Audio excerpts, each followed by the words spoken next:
From the very beginning, there has always been something that makes readers of the Bible pause and reflect. A small detail, yet one that has sparked debate for centuries.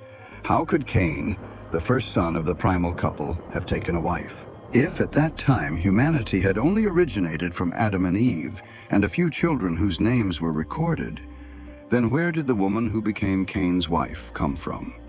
This question may seem obvious at first, but it opens the door to many speculations.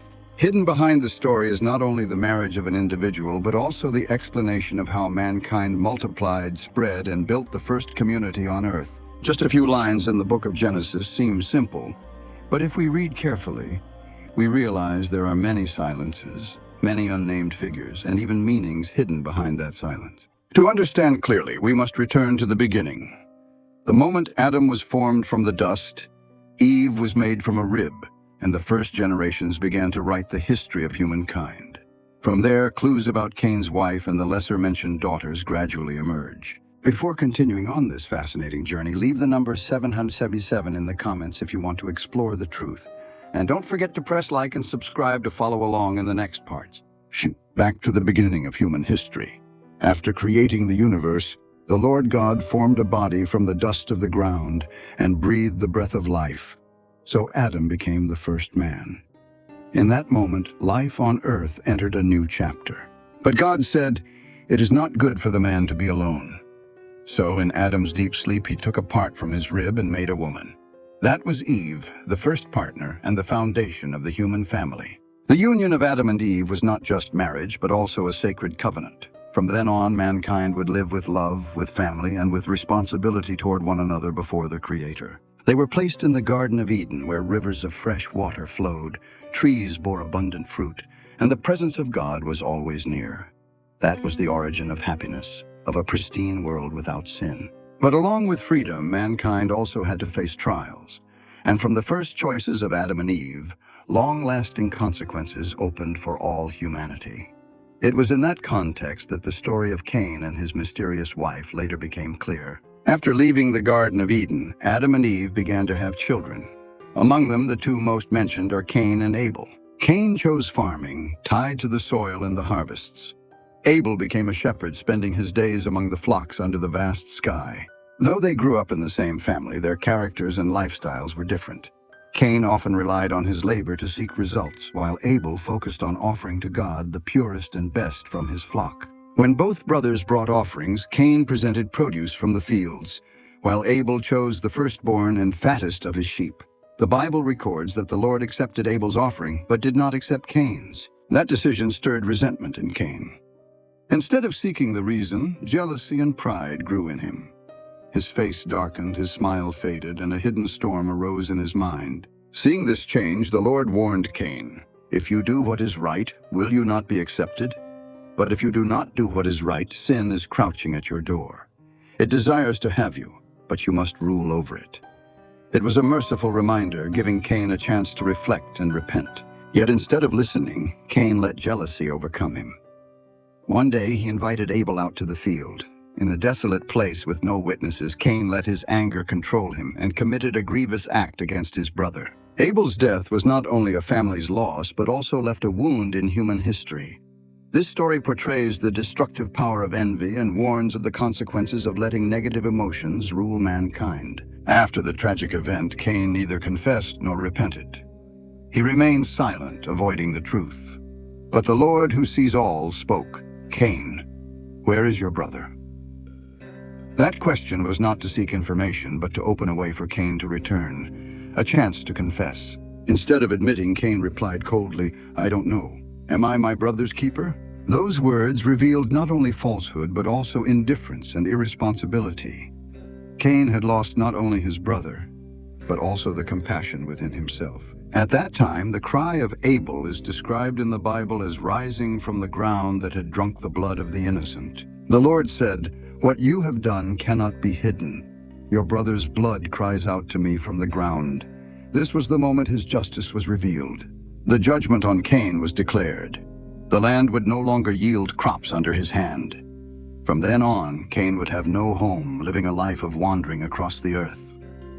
The man once tied to the soil now had to leave the very ground he had worked. Hearing the punishment, Cain was terrified. He lamented that the sentence was too great, that anyone who met him might try to kill him. In that fear, we see a Cain full of dread so different from his earlier defiance. Yet the Lord still showed mercy. He placed a special mark on Cain so that no one who found him would dare to harm him. That mark was both a warning and a protection, allowing Cain to live on despite his guilt.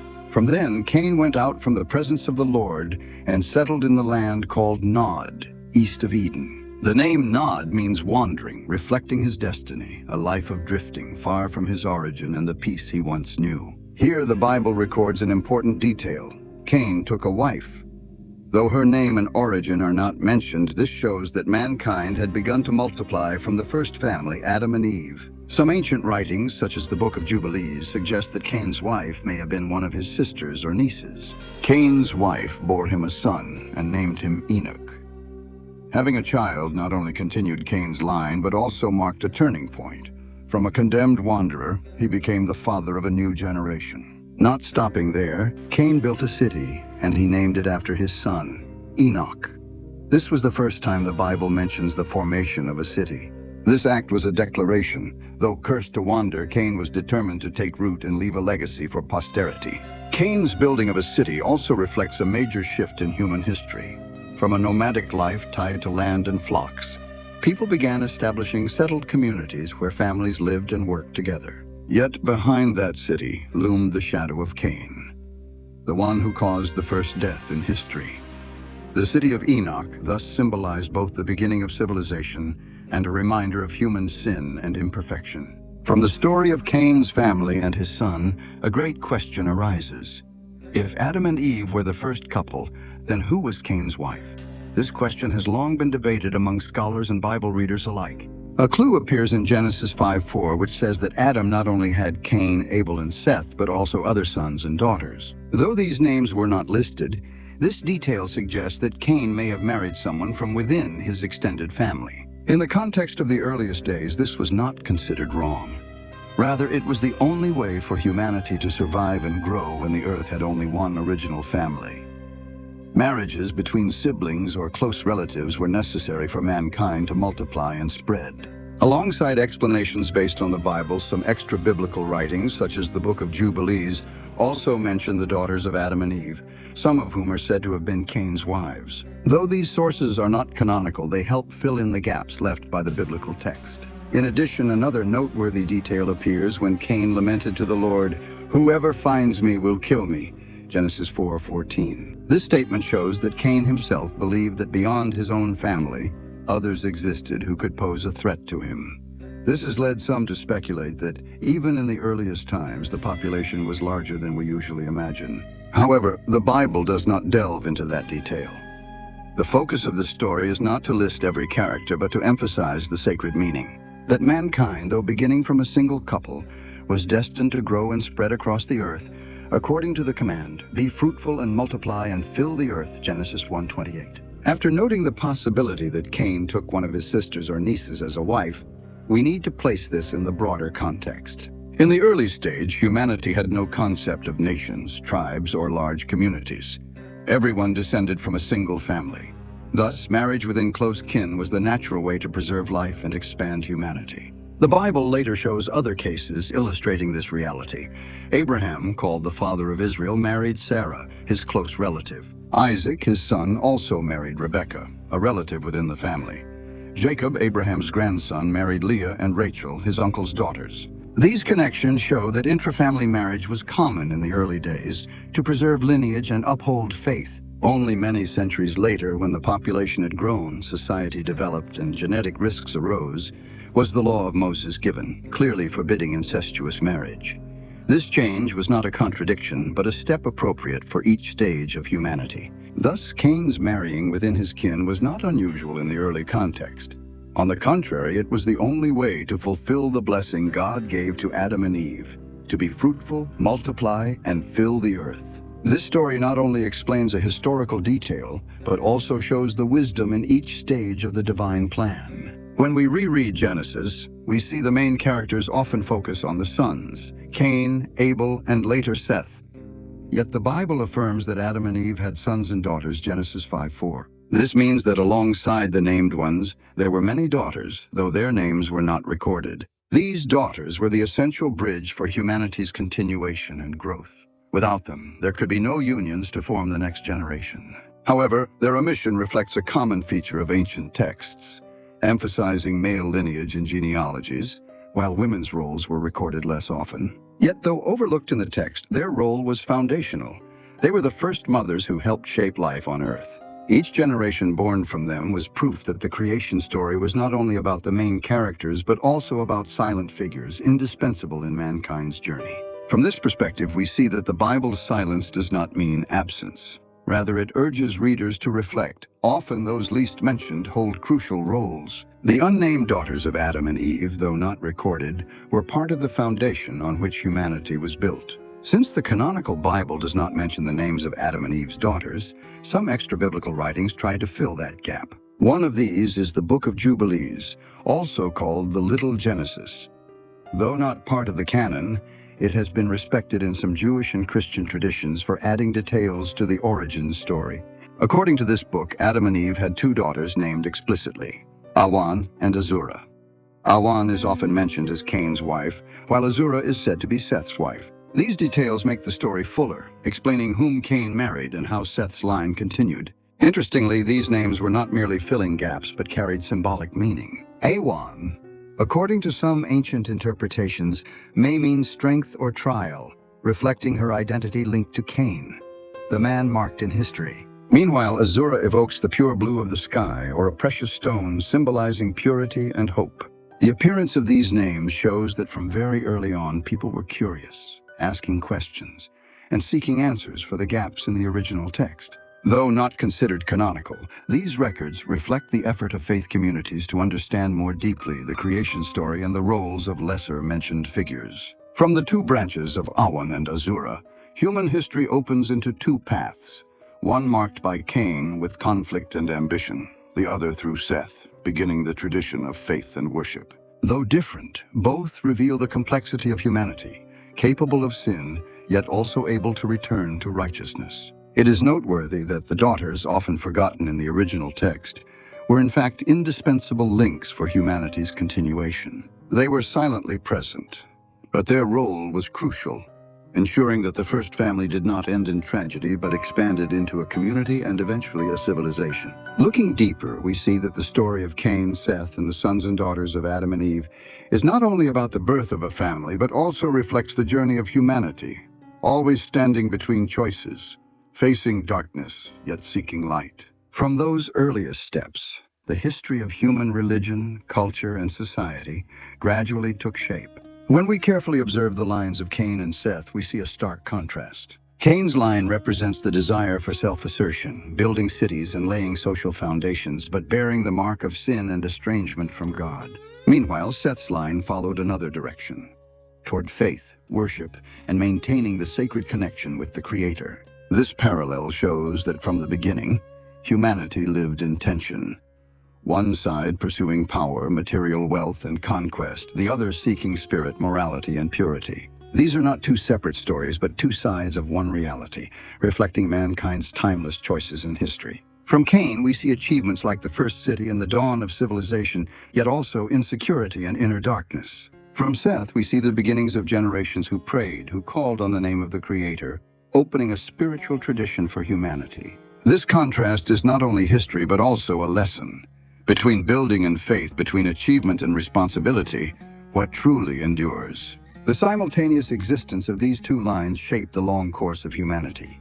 One side drove mankind's social expansion, the other reminded of spiritual depth. Thus, we understand that development does not come only from human hands, but also requires enlightenment and guidance from divine faith. When reading the Bible, we often see men's names mentioned more frequently, while the daughters of Adam and Eve are rarely noted. Yet it was they who held the key role in sustaining and developing early humanity. Without their presence, the story of Cain, Seth, or subsequent generations could not have unfolded. Though forgotten in the text, these daughters became wives and mothers, nurturing the first generations. From them, clans were formed, humanity gradually expanded, inhabiting various regions. Though unnamed, their imprint remains in human history. Some extra-biblical texts, such as the Book of Jubilees, mention names like Awan or Azura. Though their authenticity is debated, they help us picture that these daughters not only existed but contributed directly to history. They were the silent yet indispensable figures in fulfilling the original purpose, humanity being fruitful and spreading over the earth. The Bible's silence about them also carries a message. Perhaps the aim was not to list all names, but to emphasize the spiritual flow and redemptive mission. Yet through this, we learn that behind every famous figure are those who quietly contributed, and sometimes they are the decisive links completing the whole picture. After the stories of Cain, Abel, and later generations, the Bible mentions a surprising detail: the extraordinary lifespans of early mankind. Many names in Genesis genealogies are recorded as living hundreds of years, far beyond what we know today. Adam, the first man given life, lived 930 years. His son Seth lived nearly 912 years. Most remarkable was Methuselah, who reached 969 years, becoming the symbol of longevity in the Bible. These numbers depict a primeval era when human life seemed almost endless. Scholars and theologians have offered various explanations. Some say the primeval environment was pure, climate stable, and the body untouched by genetic decline. Others see it as God's design, granting mankind centuries to pass down memory, experience, and teaching. Yet history changed after the flood. Lifespans decreased sharply. Abraham lived 175 years, Isaac 180, and Moses, a key figure, only 120. That number became a general limit, reflecting a turning point in humanity's journey. The deeper meaning is that those centuries-long lives not only showed vitality, but also allowed each generation to transmit memory, law, and faith. Thanks to this, the origin stories and sacred traditions could be preserved and spread through the early centuries. After those long-lived generations, another prominent figure enters the narrative: Seth, the son born after Abel's death. His appearance was not only replacement, but the opening of a new line with special significance in faith history. Eve once said, "God has appointed me another child instead of Abel since Cain killed him." These words reflect hope and faith. From loss, a continuation was ordained to preserve lineage and the divine promise. From Seth arose a generation portrayed as faithful and seeking the Creator.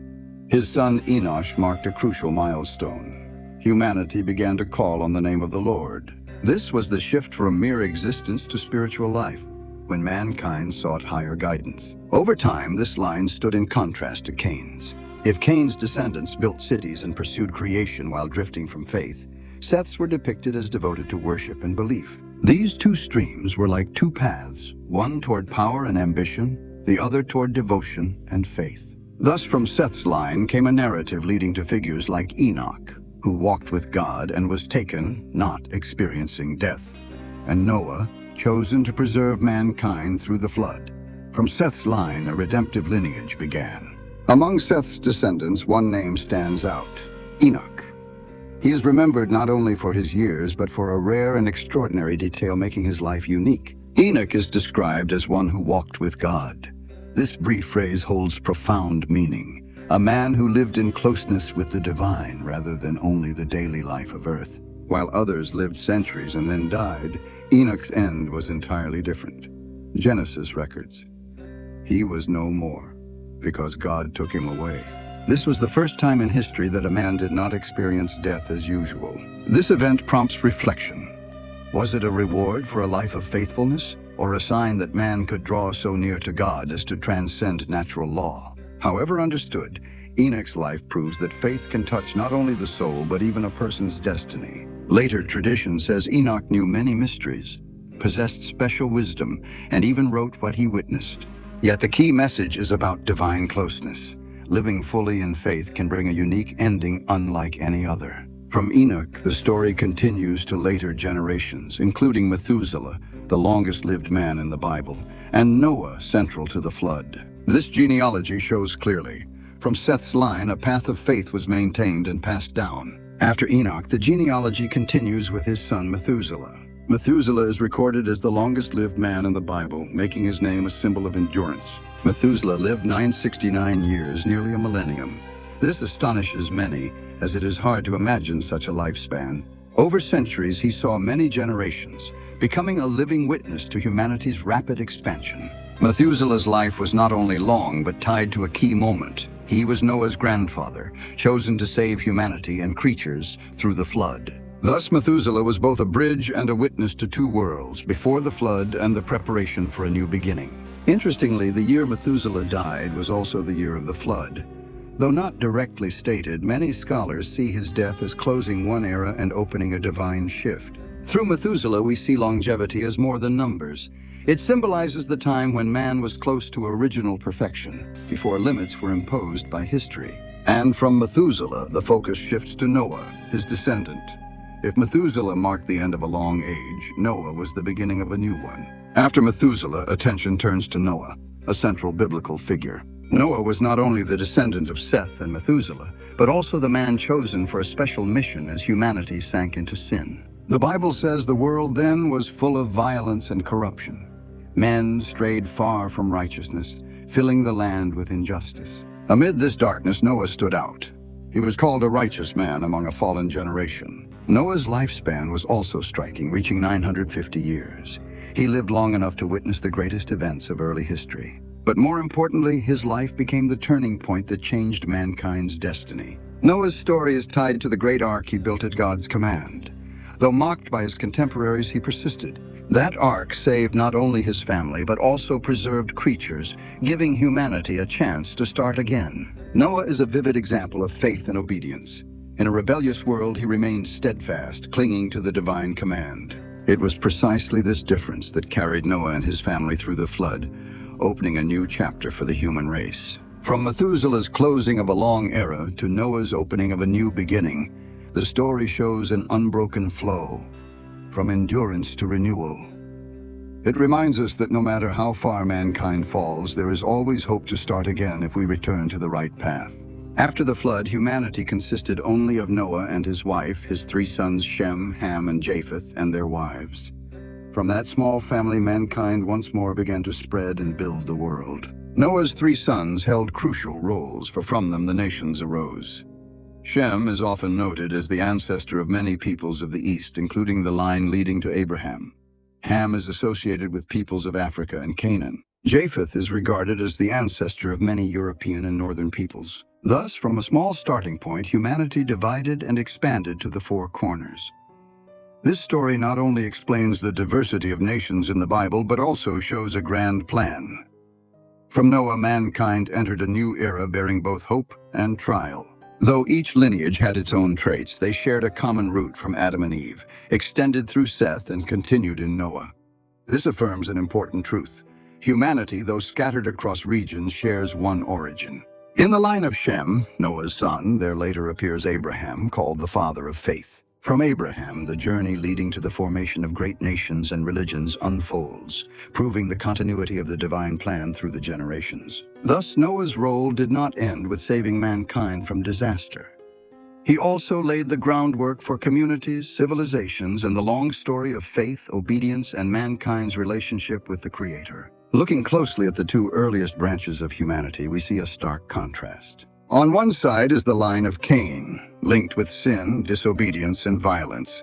On the other is the line of Seth, linked with maintaining faith, seeking connection with the Creator, and preserving righteousness. Cain's line is described as pioneers in many fields, building cities, crafting tools, creating music. They contributed to human social development, yet bore the mark of pride and estrangement from God. In contrast, the line of Seth is remembered as those who called on the name of the Lord very early. This shows that while Cain and his descendants sought self-assertion through works and might, Seth's line centered on spiritual life. Over time, this difference became clearer. Cain's line is associated with tales of violence, rebellion, and the spread of sin. Seth's line continued with those who listened and obeyed, ultimately leading to Noah, chosen to carry humanity forward after the flood. This opposition is not only biblical history, but also symbolic. Two paths that humanity continually faces. One path leads away from the Creator, full of ambition and danger. The other is the path of trust and dependence on Him, the path that leads to salvation. Viewed as a whole, the opening pages of Scripture not only tell humanity's origin, but also present two fundamental directions. One is fall, envy, and self-exaltation, beginning with Cain. The other is faith, humility, and the desire to return to God, beginning with Seth. Seemingly fragmentary pieces like Cain's wife or the forgotten daughters actually carry special value.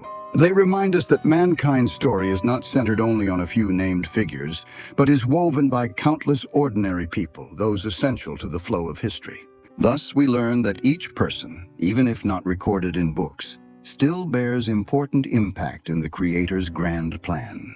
The names omitted from the text live on through succeeding generations, sustaining and developing humanity. And the greater lesson is this: history is not written only with works, cities, or power.